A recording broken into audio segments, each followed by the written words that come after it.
ದೇವರ ಅತಿ ಪರಿಶುದ್ಧವಾದ ನಾಮಕ್ಕೆ ಸ್ತೋತ್ರವಾಗಲಿ. ಮತ್ತೊಂದು ಆವರ್ತಿ ದೇವರ ವಾಕ್ಯದೊಂದಿಗೆ ನಿಮ್ಮ ನಡುವೆ ನಿಲ್ಲುವುದಕ್ಕಾಗಿ ಸರ್ವಶಕ್ತನ ದೇವರು ನನ್ನ ಜೀವಿತದಲ್ಲಿ ಕೊಟ್ಟಂಥ ಒಳ್ಳೆಯ ಅವಕಾಶಕ್ಕಾಗಿ ಸ್ತೋತ್ರಗಳು.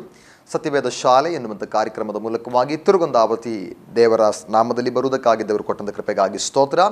ನಾವು ಕಲಿತುಕೊಂಡು ಬರ್ತಾ ಇದ್ದಂಥ ವಿಷಯ, ಯೇಸು ಸ್ವಾಮಿ ಪ್ರಪಂಚದಲ್ಲಿ ಇದ್ದಾಗ ನಾನೇ ಎಂಬುದಾಗಿ ಉಪಯೋಗಿಸಲ್ಪಟ್ಟಂತಹ ಆ ಪದಗಳ ಅರ್ಥ ಒಟ್ಟಾಗಿ ಸೇರಿಕೊಂಡು ಧ್ಯಾನಿಸ್ತಾ ಇದ್ದೀವಿ. ಆ ಪದಗಳನ್ನು ತೆಗೆದುಕೊಂಡು ಅದನ್ನು ಮತ್ತೊಂದು ಆವೃತ್ತಿ ಕಲಿಯುತ್ತಾ ನಾವಿದ್ದೀವಿ.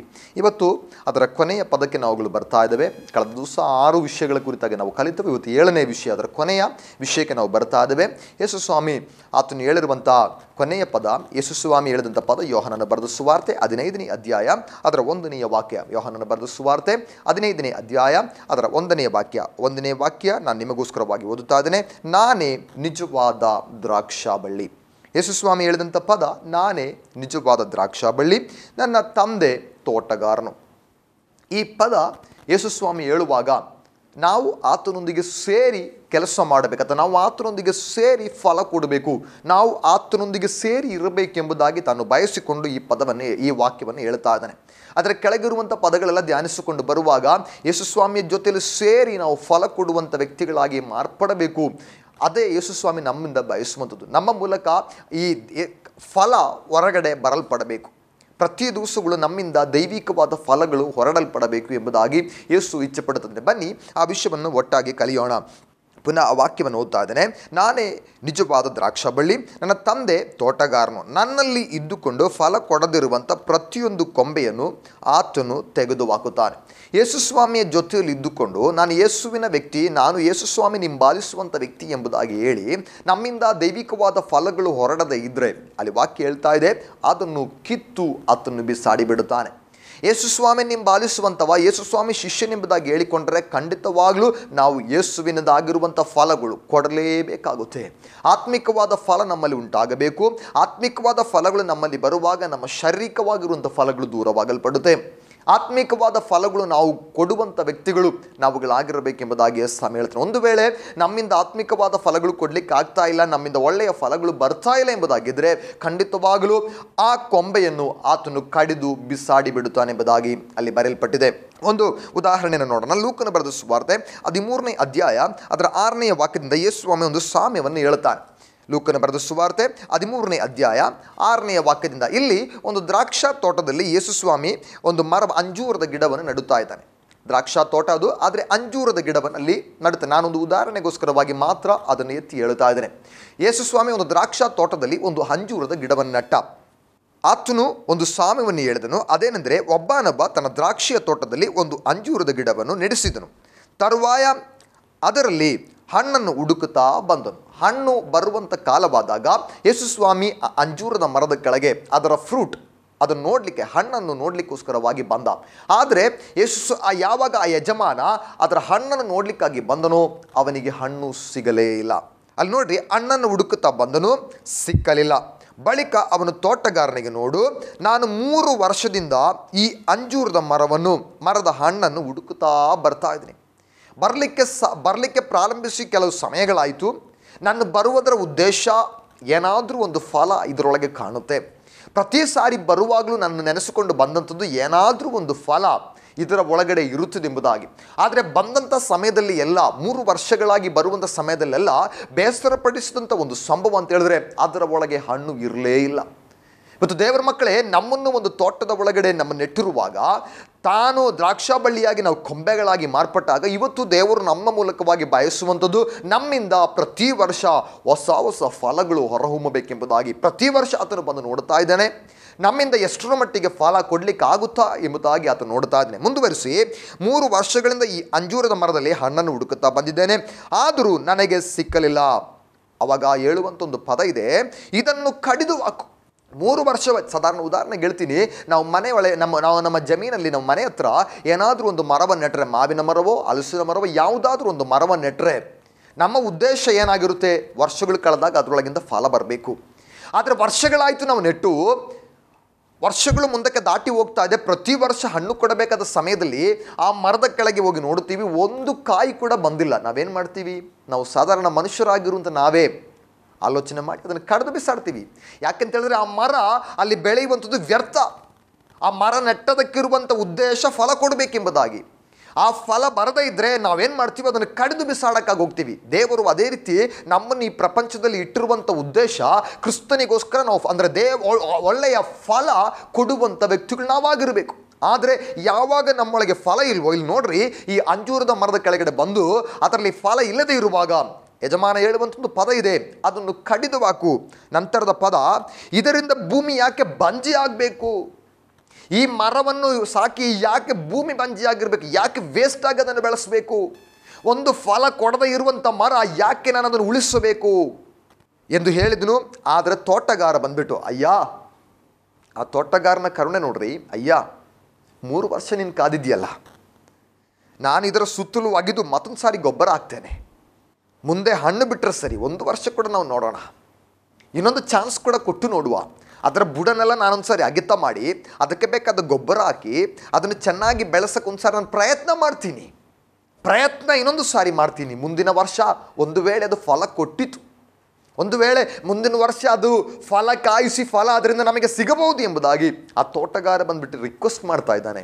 1 ವರ್ಷ ಕೂಡ ಚಾನ್ಸ್ ಕೊಟ್ಟು ನೋಡ್ತೀನಿ, ಒಂದು ವೇಳೆ ಮುಂದಿನ ವರ್ಷ ಕೂಡ ಫಲ ಕೊಡದೇ ಇದ್ದರೆ ಮತ್ತೆ ಅದನ್ನು ಕಡಿದು, ಇಲ್ಲದಿದ್ದರೆ ಅದನ್ನು ಕಡಿದು ಹಾಕೋಣ ಎಂಬುದಾಗಿ ಉತ್ತರ ಕೊಟ್ಟನು. ಪ್ರಿಯ ದೇವರ ಮಕ್ಕಳೇ, ಇವತ್ತು ನಾವು ಜೀವಂತವಾಗಿ, ಇವತ್ತು ನಾವು ತೊಂದರೆ ಇಲ್ಲದೆ ಮುಂದಕ್ಕೆ ಹೋಗ್ಲಿಕ್ಕಾಗಿರುವಂಥ ಕಾರಣ ಏನು ಗೊತ್ತಾ? ನಮ್ಮಲ್ಲಿ ಅನೇಕ ಆವರ್ತಿ ಫಲ ಕೊಡಬೇಕಾದ ರೀತಿ ನಾವು ಫಲ ಕೊಡದೇ ಇದ್ದಾಗ ಇವತ್ತಿಗೂ ನಾವು ಉಳಿದಿರುವಂಥ ಕಾರಣ ದೇವರು ನಮಗೋಸ್ಕರ ಕಾಲಾವಕಾಶಗಳನ್ನು ಕೊಟ್ಟಿದ್ದಾನೆ. ನನ್ನ ಮಗ, ಇವತ್ತು ನೆಕ್ಸ್ಟ್ ಮುಂದಿನ ವರ್ಷ ಇನ್ನೊಂದು ಸಾರಿ ಅವಕಾಶ ಕೊಟ್ಟು ನೋಡೋಣ, ಇನ್ನೊಂದು ಸಾರಿ ಅವನಿಗೆ ಬೇಕಾದ ಎಲ್ಲವನ್ನು ಕೊಟ್ಟು ಪೋಷಿಸಿ ನೋಡುವ, ಮುಂದಿನ ವರ್ಷ ಆದರೂ ಅವನು ಫಲ ಕೊಡ್ಬೋದು.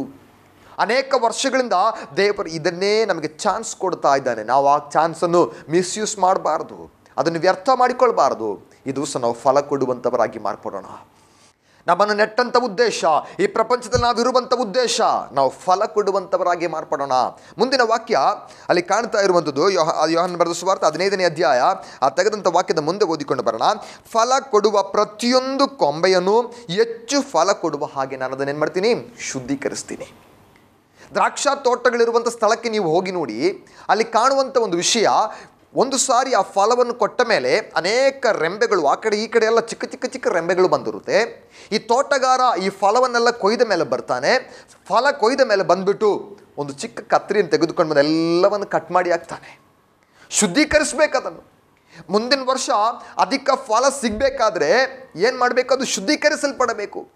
ಅದು ಶುದ್ಧೀಕರಣಗೊಳ್ಳದೇ ಇದ್ದರೆ, ಅದನ್ನು ಕಟ್ಟು ಮಾಡದೇ ಇದ್ದರೆ, ಅದನ್ನು ಮಾಡಬೇಕಾದ ರೀತಿಯಾಗಿರುವಂಥ ಕಾರ್ಯಗಳು ಮಾಡದೇ ಇದ್ದರೆ ಮುಂದಿನ ವರ್ಷ ಈ ವರ್ಷ ಸಿಕ್ಕಿದ ಹಾಗೆ ಫಲ ಕಾಣಲಿಕ್ಕೆ ಸಾಧ್ಯವಾಗುವುದಿಲ್ಲ.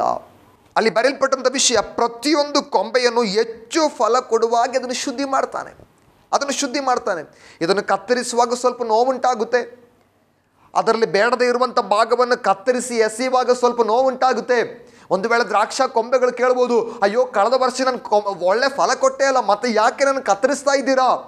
ಯಜಮಾನಿ ಕೇಳಲಿಕ್ಕಿರುವಂಥ ಒಂದು ಪದ, ಅದರೊಳಗೆ ಬೇಡದೇ ಇರುವಂಥ ರೆಂಬೆಗಳಿದೆ, ಶಕ್ತಿ ಇಲ್ಲದೆ ಇರುವಂಥ ರೆಂಬೆಗಳಿದೆ, ಬೇಡದವನ್ನೆಲ್ಲ ಕತ್ತರಿಸಿ ಹಾಕಿ ನಿನ್ನಿಂದ ಹೊಸ ತಳಿ ಹೊರಟು ಬರುವ ಹಾಗೆ ನಾನು ಮಾಡ್ತೀನಿ. ಇವತ್ತು ದೇವರ ಮಗುವೆ ಯೇಸು ಸ್ವಾಮಿ ಕೂಡ ಅದನ್ನೇ ಮಾಡ್ತಾ ಇದ್ದಾನೆ. ಇನ್ನೂ ಹೆಚ್ಚು ಫಲ ಕೊಡಬೇಕು ಅಂತ ಎದುರು ನೋಡ್ತಾ ಇದ್ದಾನೆ. ಅಲ್ಲಿ ಯಾವ ರೀತಿಯಾಗಿ ಅದನ್ನು ಶುದ್ಧೀಕರಿಸಲ್ಪಡುತ್ತೆ ಎಂಬುದಾಗಿದೆ. ಅದರ ಈ 3ನೇ ವಾಕ್ಯ, ನಾನು ನಿಮಗೆ ಹೇಳಿದಂತಹ ವಾಕ್ಯದ ದೆಸೆಯಿಂದ ನಾವುಗಳು ಈಗ ಶುದ್ಧರಾಗುತ್ತೇವೆ. ನಮ್ಮನ್ನು ಶುದ್ಧೀಕರಿಸುವಂಥದ್ದು ಬೇರೆ ಯಾವುದೂ ಅಲ್ಲ, ನಮ್ಮನ್ನು ಈ ಪ್ರಪಂಚದಲ್ಲಿ ಶುದ್ಧಪಡಿಸುವಂಥದ್ದು ಬೇರೆ ಯಾವುದೂ ಅಲ್ಲ. ಈ ವಾಕ್ಯದಿಂದಲೇ ಪ್ರತಿ ದಿವಸ ನಾವು ಶುದ್ಧವಾಗಬೇಕು. ಇವತ್ತು ದೇವರ ಸನ್ನಿಧಾನದಲ್ಲಿ ಫಲ ಕೊಡುವಂಥ ವ್ಯಕ್ತಿ ಆಗಬೇಕೆಂಬುದಾಗಿ ನಾವು ಇಚ್ಛೆ ಪಟ್ಟರೆ ಈ ದೇವರ ವಾಕ್ಯವನ್ನು ಪ್ರತಿ ದಿವಸ ದೈನಂದಿನ ನಾವು ಓದಬೇಕು. ಈ ವಾಕ್ಯಕ್ಕನುಗುಣವಾಗಿ ಬದುಕಬೇಕು. ಶುದ್ಧೀಕರಿಸಬೇಕಾದ ಭಾಗದಲ್ಲಿ ಶುದ್ಧೀಕರಿಸಲ್ಪಡಬೇಕು. ದೇವರ ವಾಕ್ಯ ನಮ್ಮನ್ನು ಶುದ್ಧೀಕರಿಸುವಂಥದ್ದು. ಅಲ್ಲಿ 4ನೇ ವಾಕ್ಯ, ನೀವು ನನ್ನಲ್ಲಿ ನೆಲೆಗೊಂಡ್ರಿ, ನಾನು ನಿಮ್ಮಲ್ಲಿ ನೆಲೆಗೊಂಡಿರುವೆನು. ಈ ಕೊಂಬೆ ಬಳ್ಳಿ, ಯೇಸು ಹೇಳಿದ ನಾನೇ ದ್ರಾಕ್ಷಾ ಬಳ್ಳಿ, ಆ ಬಳ್ಳಿಯೊಂದಿಗೆ ಸೇರಿ ಬಂದಂಥ ಕೊಂಬೆಗಳು ನಾವು. ನನ್ನೊಂದಿಗೆ ಸೇರಿ ನೀವಿರುವಷ್ಟು ಕಾಲ ಒಳ್ಳೆಯ ಫಲವನ್ನು ಕೊಡ್ತೀರಾ. ಈ ಕೊಂಬೆಯಿಂದ, ಈ ಬಳ್ಳಿಯಿಂದ ಕೊಂಬೆಯನ್ನು ಕತ್ತರಿಸಿ ಹಾಕಿದರೆ ಅದು ಫಲ ಕೊಡಲಾರದು. ಅದೇ ಬರೆಯಲ್ಪಟ್ಟದಲ್ಲಿ, ನೀವು ನನ್ನಲ್ಲಿ ನೆಲೆಗೊಂಡ್ರಿ, ನಾನು ನಿಮ್ಮಲ್ಲೂ ನೆಲೆಗೊಂಡಿರುವೆನು. ಕೊಂಬೆಯು ಬಳ್ಳಿಯಲ್ಲಿ ನೆಲೆಗೊಂಡಿರದಿದ್ದರೆ ಹೇಗೆ ತನ್ನಷ್ಟಕ್ಕೆ ತಾನೇ ಫಲ ಕೊಡಲಾರದು, ಹಾಗೆಯೇ ನೀವು ನನ್ನಲ್ಲಿ ಇರದೇ ಇದ್ದರೆ ನಿಮ್ಮಿಂದ ಫಲ ಕೊಡೋಕ್ಕಾಗ್ತಾ ಇಲ್ಲ. ಇವತ್ತು ನಮ್ಮ ಜೀವನದಲ್ಲಿ ಫಲ ಕೊಡ್ತಾ ಇಲ್ಲದಿದ್ದರೆ ಅದಕ್ಕಿರುವಂಥ ಮುಖ್ಯ ಕಾರಣ, ಒಂದು, ನಾವು ಕ್ರಿಸ್ತನಲ್ಲಿ ನೆಲೆಗೊಂಡಿಲ್ಲ. ನಾವು ಕ್ರಿಸ್ತನಲ್ಲಿ ನೆಲೆಗೊಳ್ಳಬೇಕಾದ ರೀತಿಯಲ್ಲಿ ನಾವು ನೆಲೆಗೊಂಡಿಲ್ಲ. ಅದೇ ಅದಕ್ಕಿರುವಂಥ ಮುಖ್ಯವಾದ ಕಾರಣ. ನಾವು ನೆಲೆಗೊಳ್ಳುವಂಥ ವ್ಯಕ್ತಿಗಳಾಗಿದ್ದರೆ, ಕ್ರಿಸ್ತನಲ್ಲಿರುವಂಥ ವ್ಯಕ್ತಿಗಳಾಗಿದ್ದರೆ 100% ನಾವು ಫಲ ಕೊಡುವಂಥವರಾಗಿರಬೇಕಿತ್ತು.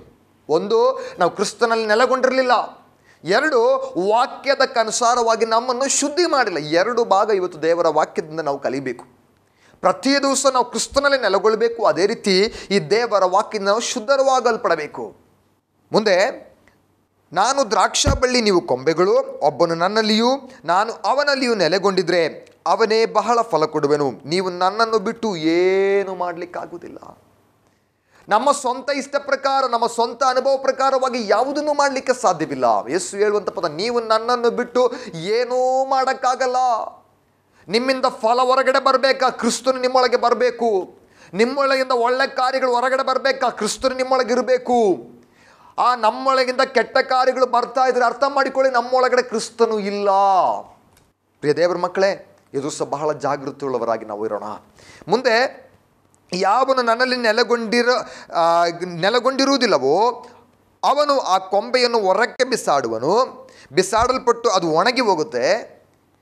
ಯಾವಾಗ ಈ ಕೊಂಬೆಯಿಂದ ಬಳ್ಳಿಗಿಂದ ಕತ್ತರಿಸಿ ಅದನ್ನು ಹೊರಗಡೆ ಬಿಸಾಡುತ್ತೋ, ಇಷ್ಟರವರೆಗೆ ಚಿಗುರುತ್ತಾ ಇದ್ದಂಥ ಆ ಕೊಂಬೆ ಅದು ಒಣಗಲ್ಪಡುತ್ತೆ. ಅಂಥ ಕೊಂಬೆಗಳನ್ನು ಕೂಡಿಸಿ ನಾನು ಏನು ಮಾಡ್ತೀನಿ ಗೊತ್ತಾ? ಬೆಂಕಿ ಒಳಗೆ ಹಾಕ್ತೀನಿ. ಅದು ಸುಟ್ಟು ಬೂದಿಯಾಗಲ್ಪಡುತ್ತೆ. ಬೇರೆ ಯಾವುದಕ್ಕೂ ಅದನ್ನು ಉಪಯೋಗಿಸಲ್ಲ. ಫಲ ಕೊಡದೇ ಇರುವಂಥ ಕೊಂಬೆಗಳು ಅದು ಕತ್ತರಿಸಿ ಅದು ಬೆಂಕಿಗೆ ಮಾತ್ರ ಇರುವಂಥದ್ದು. ಇವತ್ತು ದೇವರ ವಾಕ್ಯ ಅದನ್ನೇ ಹೇಳುವಂಥದ್ದು. ದೇವರ ವಾಕ್ಯಕ್ಕೆ ಅನುಗುಣವಾಗಿ ಬದುಕದೇ ಇರುವಂಥವನು, ಕ್ರಿಸ್ತನಲ್ಲಿ ನೆಲೆಗೊಳ್ಳದೇ ಇರುವಂಥವನು ನಿತ್ಯವಾದ ದಂಡನೆಗೆ, ನಿತ್ಯವಾದ ಬೆಂಕಿಗೆ ಅವನು ಆಹುತಿಯಾಗುತ್ತಾನೆ. ಅದರಿಂದ ತಪ್ಪಿಸ್ಕೊಳ್ಬೇಕಾ? ಕ್ರಿಸ್ತನಿಗಾಗಿ ಫಲ ಕೊಡುವಂಥವರಾಗಿ ಮಾರ್ಪಡ್ರಿ. ನಮಗೆ ಒಂದು ಒಳ್ಳೆಯ ಬಳ್ಳಿ ಇದೆ, ನಮಗಿರುವಂಥ ಫೌಂಡೇಶನ್ ಒಳ್ಳೆ ಸ್ಟ್ರಾಂಗ್ ಆಗಿದೆ. ಒಂದು ವೇಳೆ ನಮಗಿರುವಂಥ ಬಳ್ಳಿ ಚೆನ್ನಾಗಿಲ್ಲದ್ರೆ ಅದನ್ನು ದೂರಿ ಹೇಳ್ಬೋದು. ಇವತ್ತು ಕ್ರಿಸ್ತನ ಹೇಳಿದ್ರೆ, ನಾನೇ ದ್ರಾಕ್ಷ ಬಳ್ಳಿ, ನನ್ನೊಳಗೆ ಸೇರಿಕೊಂಡು ಫಲ ಕೊಡ್ರಿ, ನನ್ನ ಒಳಗಡೆ ನಿಂತ್ಕೊಂಡೆ ನೀವು ಫಲ ಕೊಡುವಂಥವರಾಗಿರ್ರಿ. ಇವತ್ತು ನಾವು ಎಷ್ಟರ ಮಟ್ಟಿಗೆ ಫಲ ಕೊಡ್ತಾ ಇದ್ದೀವಿ?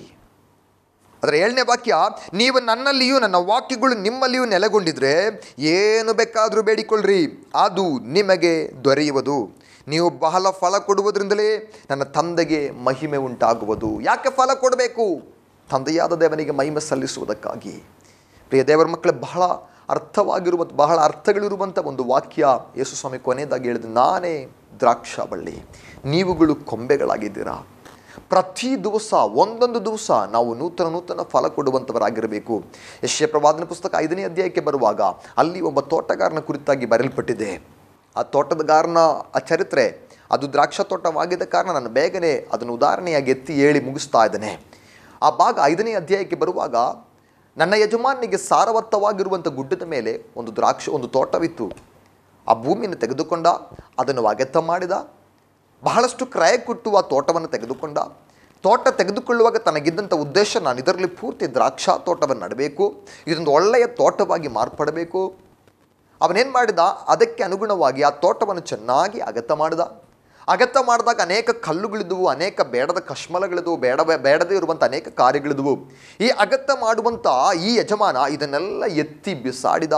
ಫಲ ಕೊಡಲಿಕ್ಕೆ ಇದು ಯಾವುದು ತಡೆಯಾಗಿರಬಾರ್ದು, ಬೆಳಿಲಿಕ್ಕೆ ಇದು ಯಾವುದು ತಡೆಯಾಗಿರಬಾರ್ದು. ಇವತ್ತು ನಮ್ಮಲ್ಲೂ ಅಷ್ಟೇ ದೇವರು ಮಾಡಿದ್ದು. ನಮಗೆ ತಡೆಯಾಗಿ ನಿಂತಂಥ ಎಲ್ಲ ತಡೆಗೋಡೆಗಳನ್ನು ತೆಗೆದುಹಾಕಿ, ನಮ್ಮಲ್ಲಿ ಬೇಡದೇ ಇರುವಂಥ ಎಲ್ಲ ರೀತಿಯಾಗಿರುವಂಥ ಅಶುದ್ಧತೆಗಳನ್ನು ತೆಗೆದುಹಾಕಿ ಒಳ್ಳೆಯ ಫಲ ಕೊಡೋದಕ್ಕಾಗಿ ದೇವರು ನಮ್ಮನ್ನು ಆರಿಸಿಕೊಂಡದ್ದು. ಎಲ್ಲವನ್ನು ತೆಗೆದುಹಾಕಿ ಒಳ್ಳೆಯ ಸಸಿಗಳನ್ನು ತಂದು ಅದರೊಳಗೆ ನಟ್ಟ.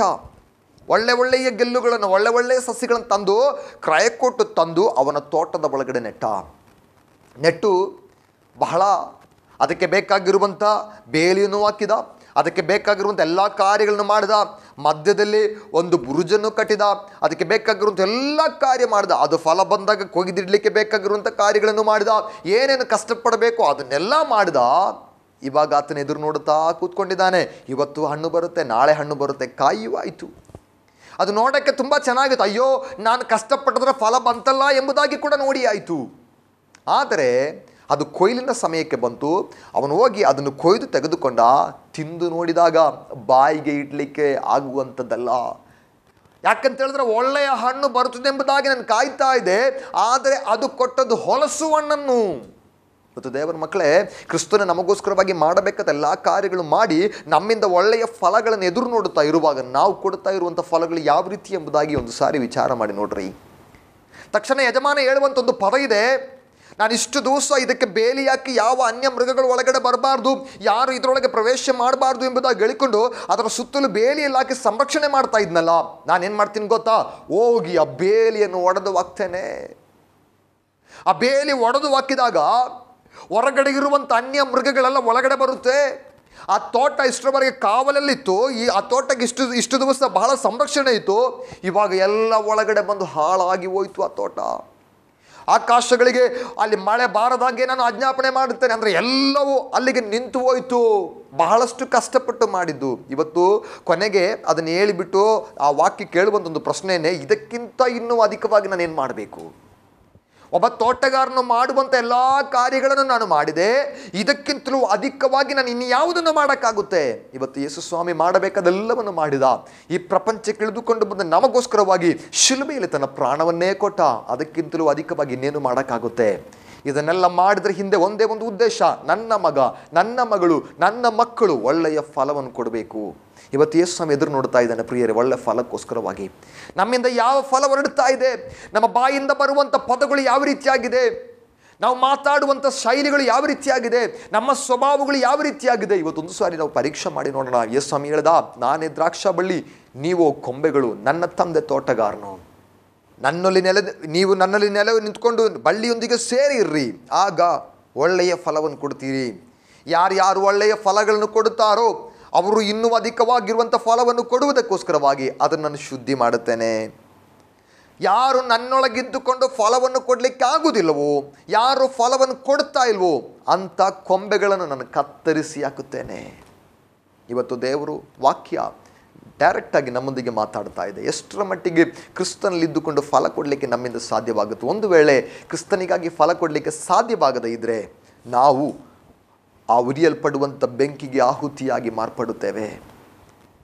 ಹೇಗೆ ಅಲ್ಲಿ ಬರೆಯಲ್ಪಟ್ಟಂತೆ ನಾನು ಪ್ರಾರಂಭದಲ್ಲಿ ಹೇಳಿದ ಪ್ರಕಾರ ಎರಡು ವಿಷಯ. ಒಂದು, ನಾವು ಕ್ರಿಸ್ತನಲ್ಲಿ ನೆಲೆಗೊಂಡಿರಬೇಕು, ಆ ಬಳ್ಳಿಯೊಂದಿಗೆ ಸೇರಿ ಇರಬೇಕು. ನಮಗೆ ಸ್ವಂತವಾಗಿ ಏನು ಮಾಡೋಕ್ಕಲ್ಲ. ಈ ಸಮಯದನ್ನೇ ಹೇಳ್ತಾ ಇದ್ದೇನೆ, ನೀವು ನನ್ನಿಂದ ಆಗಲಿ ನಿಮ್ಮ ಇಷ್ಟಕ್ಕನುಸಾರವಾಗಿ ಏನನ್ನೂ ಮಾಡೋಕ್ಕಾಗಲ್ಲ. ನೀವು ನನ್ನನ್ನು ಬಿಟ್ಟು ನಿಮ್ಮಿಂದ ಏನೂ ಮಾಡೋಕ್ಕಾಗಲ್ಲ. ನನ್ನಿಂದ ಹೊರತುಪಡಿಸಿ ನೀವು ಪ್ರಯೋಜನವಿಲ್ಲದಿರುವಂಥ ವ್ಯಕ್ತಿ, ಬರೀ ಶೂನ್ಯವಾಗ್ತೀರಾ. ನೀವು ನನ್ನೊಳಗೆ ಸೇರಿ ಫಲ ಕೊಡ್ರಿ. ಎರಡು, ನನ್ನ ವಾಕ್ಯ ಅದು ನಿಮ್ಮನ್ನು ಶುದ್ಧೀಕರಿಸಲಿ. ಈ ಎರಡು ಕಾರ್ಯಗಳಿದ್ದರೆ ಈ ಪ್ರಪಂಚದಲ್ಲಿ ನಾವು ಬದುಕಿ ಸಾರ್ಥಕವಾಗುತ್ತೆ. ಫಲ ಕೊಡದೆ ಅನೇಕ ವರ್ಷಗಳು ಈ ಪ್ರಪಂಚದಲ್ಲಿದ್ದು ಪಾಳು ಮರಗಳ ಹಾಗೆ ಬೆಳೆದು ಪ್ರಯೋಜನವೇನು ಹೇಳಿ? ಪ್ರಾರಂಭದಲ್ಲಿ ಕಂಡಂಥ ಸಾಮ್ಯ, ನಾವು ಈ ಪ್ರಪಂಚದಲ್ಲಿ ಅನೇಕ ವರ್ಷಗಳು ಬದುಕಿ ನಮ್ಮಿಂದ ಯಾವ ಫಲ ಇಲ್ಲ, ಯಾವ ಪ್ರಯೋಜನ ಇಲ್ಲ, ಕ್ರಿಸ್ತನಿಗೋಸ್ಕರವಾಗಿ ನಾವು ನಿಲ್ತಾ ಇಲ್ಲ, ಏನು ಪ್ರಯೋಜನ? ಕೊನೆಗೆ ಕಡಿದು ಬೆಂಕಿ ಹಾಕಬೇಕಷ್ಟೇ. ಆದರೆ ಫಲ ಕೊಡುವಂಥ ಮರವೋ ಅದು ದೇವರಿಗೆ ಇಷ್ಟವಾಗಿರುವಂಥ ಮರ. ಅಲ್ಲಿ ಕಂಡೆವು, ಆ ಯಜಮಾನ ಏನು ಮಾಡಿದ, ತನ್ನ ದ್ರಾಕ್ಷಾ ತೋಟದೊಳಗೆ ಒಂದು ಅಂಜೂರದ ಮರವನ್ನು ನಟ್ಟ. ಅಂಜೂರದ ಮರ ನಟ್ಟು ಪ್ರತಿ ವರ್ಷ ಅದರ ಬಳಿಗೆ ಬಂದು ಮೇಲಕ್ಕೆ ನೋಡ್ತಾನೆ ಹಣ್ಣಿಗೋಸ್ಕರ. 3 ವರ್ಷ ಸತತವಾಗಿ ಬರ್ತಾನೆ. 3 ವರ್ಷ ಹಣ್ಣು ಬರದೇ ಇದ್ದಾಗ ಯಜಮಾನ ಹೇಳಿದಂಥ ಒಂದು ಪದ ಏನು, ಅದನ್ನು ಕತ್ತರಿಸಿ ಹಾಕ್ರಿ. ತಕ್ಷಣ ತೋಟಗಾರನ ಬಂದು ಹೇಳ್ತಾನೆ, ಯಜಮಾನನೇ ಅದಕ್ಕೆ ಬೇಕಾದ ಗೊಬ್ಬರ ಹಾಕ್ತೀನಿ, ನಾನು ಅದಕ್ಕೆ ಬೇಕಾದ ಎಲ್ಲ ಕಾರ್ಯಗಳು ಮಾಡ್ತೀನಿ, ಇನ್ನೊಂದು ವರ್ಷ ನೋಡೋಣ, ಇನ್ನು 1 ವರ್ಷದಕ್ಕೆ ಚಾನ್ಸ್ ಕೊಟ್ಟು ನೋಡೋಣ, ಮುಂದಿನ ವರ್ಷ ಈ ಸಮಯವಾದಾಗ ಅದು ಫಲ ಕೊಡಬೇಕು, ಕೊಡದೇ ಇದ್ದರೆ ಮತ್ತೆ ಅದನ್ನು ಕತ್ತರಿಸಿ ಬೆಂಕಿಗೆ ಹಾಕಿ ಬಿಡೋಣ. ಇವತ್ತು ದೇವರು ನಮಗೆ ಅವಕಾಶಗಳನ್ನು ಕೊಡ್ತಾ ಇದ್ದಾರೆ, ಚಾನ್ಸುಗಳನ್ನು ಕೊಡ್ತಾ ಇದ್ದಾರೆ. ಇನ್ನೊಂದು ವರ್ಷ ನೋಡೋಣ, ನನ್ನ ಮಗಳಿಗೆ ಇನ್ನೊಂದು ಅವಕಾಶ ಕೊಟ್ಟು ನೋಡೋಣ. ಇವತ್ತು ನಮಗೆ ಒಳ್ಳೆಯ ಚಾನ್ಸ್, ಕ್ರಿಸ್ತನಿಗಾಗಿ ಒಟ್ಟಾಗಿ ಫಲ ಕೊಡುವಂಥವರಾಗಿ ಮಾರ್ಪಡೋಣ. ಒಂದೇ ವಾಕ್ಯವನ್ನು ಓದಿ ನಾನು ನಿಲ್ಲಿಸ್ತಾ ಇದ್ದೇನೆ. ಅದರ 7ನೇ ವಾಕ್ಯ, ನೀವು ನನ್ನಲ್ಲಿಯೂ ನನ್ನ ವಾಕ್ಯಗಳು ನಿಮ್ಮಲ್ಲಿಯೂ ನೆಲೆಗೊಂಡ್ರಿ. ನೀವು ನನ್ನಲ್ಲಿಯೂ ನನ್ನ ವಾಕ್ಯ ನಿಮ್ಮ ಒಳಗೂ. ನೀವು ನನ್ನೊಂದಿಗೆ ಸೇರಿರ್ರಿ, ಹಾಗೆ ನನ್ನ ವಾಕ್ಯಗಳು ನಿಮ್ಮ ಒಳಗಡೆಯೂ ಇರಲಿ. ಆ ರೀತಿ ಇದ್ದರೆ ನೀವೇ ಫಲ ಕೊಡುವಂಥವರು. ಆ ರೀತಿಯಾಗಿ ಇದ್ದುಕೊಂಡು ನೀವೇನಾದರೂ ಒಂದು ಕೇಳಿ ನೋಡ್ರಿ, ಬೇಡಿಕೊಳ್ಳ್ರಿ, ನಾನು ನಿಮಗೆ ಅದನ್ನು ಕೊಡುತ್ತೇನೆ. ನೀವು ನನ್ನಲ್ಲಿ ಇದ್ದುಕೊಂಡು ನನ್ನ ವಾಕ್ಯ ನಿಮ್ಮೊಳಗಿದ್ದರೆ ನೀವು ಬೇಡಿಕೊಳ್ಳ್ರಿ, ನಾನು ಅದನ್ನು ನಿಮಗೆ ಕೊಡುತ್ತೇನೆ. 8ನೇ ವಾಕ್ಯ, ಅದು ನಿಮಗೆ ದೊರೆಯುವುದು, ನೀವು ಬಹಳ ಫಲ ಕೊಡುವುದರಿಂದಲೇ ನನ್ನ ತಂದೆಗೆ ಮಹಿಮೆ ಸಲ್ಲಿಸಲ್ಪಡುತ್ತೆ. ಯೇಸು ಸ್ವಾಮಿ ಹೇಳಿದಂಥ 7ನೆಯ ಪದ, ನಾನೇ ದ್ರಾಕ್ಷಿಯ ಬಳ್ಳಿಯಾಗಿದ್ದೇನೆ. ಪ್ರಿಯ ದೇವರ ಮಕ್ಕಳೇ, ಈ ವಾಕ್ಯ ನಮ್ಮ ಜೀವನಕ್ಕೆ ಆಶೀರ್ವಾದವಾಯಿತೆಂಬುದಾಗಿ ನಾನು ನಂಬುತ್ತಾ ಇದ್ದೇನೆ. ಈ ದಿವಸಗಳಲ್ಲಿ ನಾವು ಒಳ್ಳೆಯ ಫಲಗಳನ್ನು ಕೊಡಲಿಕ್ಕಾಗಿ ಪ್ರಯತ್ನ ಮಾಡೋಣ. ನಮ್ಮ ಮಾತುಗಳಿಂದ, ನಮ್ಮ ಜೀವನಗಳಿಂದ ಈ ದಿವಸ ದೇವರಿಗಾಗಿ ಪ್ರಯೋಜನವಾಗಲಿ. ಏನಕ್ಕೋ ಸುಮ್ಮನೆ ಬದುಕಿ ಕಾಲ ಕಳೆದು ಪ್ರಯೋಜನ ಇಲ್ಲ. ಬದುಕ್ತಾ ಇದ್ದೀವಲ್ಲ, ಹಾಗೆ ಮುಂದಕ್ಕೆ ಹೋಗಲಿ ಎಂಬುದಾಗಿ ಹೋಗಿ ಪ್ರಯೋಜನ ಇಲ್ಲ. ಇರುವಂಥ ಕಾಲ, ಎಷ್ಟು ಕಾಲಗಳು ನಮಗೆ ಆಯುಸ್ಸಿದೆ ಎಂಬುದಾಗಿ ಹೇಳೋಕ್ಕಾಗಲ್ಲ. ಮನುಷ್ಯನ ಆಯುಷ್ ಕಾಲಗಳು ಬಹಳ ಕ್ಷಣಿಕ, ಯಾವ ಸಮಯದಲ್ಲಿ ಬೇಕಾದರೂ ಅದು ಹೋಗಬಹುದು. ಆದರೆ ಇರುವಂಥ ಕಾಲ ಕ್ರಿಸ್ತನಿಗಾಗಿ ಫಲ ಕೊಡುವಂಥವರಾಗಿ ಮಾರ್ಪಡೋಣ. ನಾಳೆ ಎನ್ನುವಂಥ ದಿವಸ ನಮಗಿರುವಂಥದ್ದಲ್ಲ. ನಾಳೆ ಬರೋಣ, ನಾಳೆ ಕೊಡೋಣ ಎಂಬುದಾಗಿ ದೂಡಿ ಹಾಕಿದ್ರೆ ನಾಳೆ ಎನ್ನುವಂಥ ದಿವಸ ನಮಗಾಗಿರುವಂಥದ್ದಲ್ಲ. ಯಾವ ಕ್ಷಣದಲ್ಲಿ ಬೇಕಾದರೂ ನಮ್ಮ ಆಯುಸ್ಸು ಮುಗಿಯಬಹುದು, ಇಲ್ಲ ಕರ್ತನ ಬರುವಿಕೆ ಸಂಭವಿಸಲ್ಪಡಬಹುದು. ಅದಕ್ಕಿಂತ ಮುಂಚೆ ನಾವಿರುವಂಥ ಕಾಲ ಜೀವಂತವಾಗಿರುವಾಗ ಕ್ರಿಸ್ತನಿಗಾಗಿ ಫಲ ಕೊಟ್ಟು ಆತನಿಗಾಗಿ ಜೀವಿಸಲಿಕ್ಕಾಗಿ ನಾವು ಪ್ರಯತ್ನ ಮಾಡೋಣ. ದೇವರ ವಾಕ್ಯದ ಮೂಲಕ ನಮ್ಮನ್ನು ಆಶೀರ್ವಾದ ಮಾಡಲಿ. ನಾವು ಇರುವಂಥ ಸ್ಥಳದಲ್ಲಿ ನಮ್ಮ ಕಣ್ಣುಗಳನ್ನು ಮುಚ್ಚೋಣ, ಪ್ರಾರ್ಥನೆ ಮಾಡಿಕೊಳ್ಳೋಣ. ಎಲ್ಲ ಕಣ್ಣುಗಳು ದೇವರ ಸನ್ನಿಧಾನಗಳಲ್ಲಿ ಮುಚ್ಚಲ್ಪಡಲಿ. ಪರಿಶುದ್ಧ ದೇವನೇ, ಈ ಕೇಳಲ್ಪಟ್ಟಂಥ ವಾಕ್ಯದ ಮುಂದೆ ನಮ್ಮನ್ನು ಸಂಪೂರ್ಣವಾಗಿ ಸಮರ್ಪಿಸ್ತಾ ಇದ್ದೇವೆ ಸ್ವಾಮಿ. ನಿನ್ನ ವಾಕ್ಯದಲ್ಲಿ ನಾವು ಕಂಡೆವು ದೇವರೇ, ನಾನೇ ನಿಜವಾದ ದ್ರಾಕ್ಷಾ ಬಳ್ಳಿ, ನೀವು ಕೊಂಬೆಗಳು, ನನ್ನ ತಂದೆ ತೋಟಗಾರನು. ಒಬ್ಬನು ನನ್ನಲ್ಲಿಯೂ ನನ್ನ ವಾಕ್ಯಗಳು ಅವನೊಳಗೆ ಇದ್ದರೆ ಅವನು ಅಧಿಕವಾದ ಫಲವನ್ನು ಕೊಡುತ್ತಾನೆ. ಯಾರು ಫಲವನ್ನು ಕೊಡುತ್ತಾ ಇರುತ್ತಾರೋ ಅವರನ್ನು ಇನ್ನೂ ಅಧಿಕ ಫಲ ಕೊಡುವ ಹಾಗೆ ಅವನನ್ನು ಶುದ್ಧಿ ಮಾಡ್ತಾನೆ, ವಾಕ್ಯದ ಮೂಲಕವಾಗಿ ಶುದ್ಧ ಮಾಡ್ತಾನೆ. ಒಂದು ವೇಳೆ ಯಾವನಾದರೂ ನನ್ನೊಳಗಿದ್ದುಕೊಂಡು ಫಲ ಕೊಡಲಾರದೆ ಹೋದರೆ ಅದನ್ನು ಕಡಿದು ಅದು ಒಣಗಿ ಅದು ಕಡಿಯಲ್ಪಟ್ಟು ಹೊರಗಡೆ ಬಿಸಾಡಲ್ಪಡುತ್ತೆ. ಆಗ ಅದು ಒಣಗಲ್ಪಡುತ್ತೆ. ಅದನ್ನು ತೆಗೆದುಕೊಂಡು ಬೆಂಕಿಗೆ ಹಾಕುತ್ತೇನೆ. ಕರ್ತನೇ, ನಾವುಗಳು ಆ ರೀತಿ ಆಗಬಾರದು ಸ್ವಾಮಿ. ನಿನಗೋಸ್ಕರ ಪ್ರಯೋಜನ ಕೊಡುವಂಥವರಾಗಬೇಕು. ನಿನ್ನಲ್ಲಿದ್ದುಕೊಂಡು ಫಲವನ್ನು ಕೊಡುವಂಥವರಾಗಿರಬೇಕು. 30, 60, 100ರಷ್ಟು ಫಲಗಳು ಈ ದಿವಸಗಳೇ ನಮ್ಮ ಮೂಲಕವಾಗಿ ಹೊರಗಡೆ ಬರಲಿ ಕರ್ತನೆ. ಕ್ರಿಸ್ತನ ಫಲ, ಆತ್ಮಿಕವಾದ ಫಲಗಳು ನಮ್ಮಿಂದ ಬರಲಿ. ಪರಿಶುದ್ಧಾತ್ಮನ ಫಲ ನಮ್ಮಲ್ಲಿ ಉಂಟಾಗಲಿ. ನಮ್ಮಲ್ಲಿ ಬೇಡವಾದ ಸ್ವಭಾವಗಳು, ಬೇಡವಾಗಿರುವಂಥ ಎಲ್ಲ ಭಾಗಗಳನ್ನು ಕತ್ತರಿಸಿ ತೆಗೆದುಹಾಕಿ ಇನ್ನೂ ಅಧಿಕ ಫಲ ಕೊಡುವ ಹಾಗೆ ನಮ್ಮನ್ನು ಶುದ್ಧೀಕರಿಸಬೇಕಾಗಿ ಬೇಡುತ್ತಾ ಇದ್ದೇವೆ. ಈ ವಾಕ್ಯವನ್ನು ಕೇಳ್ತಾ ಇರುವಂಥ ಎಲ್ಲ ನಿನ್ನ ಮಕ್ಕಳನ್ನು ಆಶೀರ್ವಾದ ಮಾಡು. ಪ್ರಾರ್ಥನೆ ಕೇಳೋದಕ್ಕಾಗಿ ಸ್ತೋತ್ರ, ಯೇಸುವಿನ ನಾಮದಲ್ಲಿ ತಂದೆಯೇ, ಆಮೇನ್. ಪ್ರಿಯ ದೇವರ ಮಕ್ಕಳೇ, ಈ ವಾಕ್ಯ ನಮ್ಮ ಜೀವನಕ್ಕೆ ಬಹಳ ಆಶೀರ್ವಾದವಾಯಿತೆಂಬುದಾಗಿ ನಾನು ನಂಬುತ್ತಾ ಇದ್ದೇನೆ. ಯೇಸು ಸ್ವಾಮಿ ಹೇಳಿರುವಂಥ ಆ 7 ಪದಗಳು ಒಂದೊಂದಾಗಿ ನಾವು ಕಲಿತಾ ಇದ್ದೆವು. ಇವತ್ತು ಕೊನೆಯ ಪದವನ್ನು ನಾವು ಕಲಿತೆವು, ನಾನೇ ನಿಜವಾದ ದ್ರಾಕ್ಷಾ ಬಳ್ಳಿ. ಆ ದ್ರಾಕ್ಷಾ ಬಳ್ಳಿಯ ಕುರಿತಾಗಿ ಯಾವ ರೀತಿಯಾಗಿ ನಾವು ಬೆಳೆಯಬೇಕು, ಯಾವ ರೀತಿಯಾಗಿರಬೇಕು ಎನ್ನುವಂಥ ಕುರಿತಾಗಿ ನಾವು ಕಲಿತುಕೊಂಡೆವು. ಈ ವಾಕ್ಯಗಳ ಮೂಲಕ ದೇವರು ನಮ್ಮನ್ನು ಆಶೀರ್ವಾದ ಮಾಡಲಿ. ಮುಂದಿನ ವಾರ ಇನ್ನೊಂದು ವಿಷಯಗಳೊಂದಿಗೆ ನಿಮ್ಮನ್ನು ಭೇಟಿಯಾಗುವವರೆಗೂ ಪ್ರಾರ್ಥನೆ ಹೊಂದಿರ್ರಿ. ದೇವರು ನಮ್ಮನ್ನು ಆಶೀರ್ವಾದ ಮಾಡಲಿ. Praise the lord.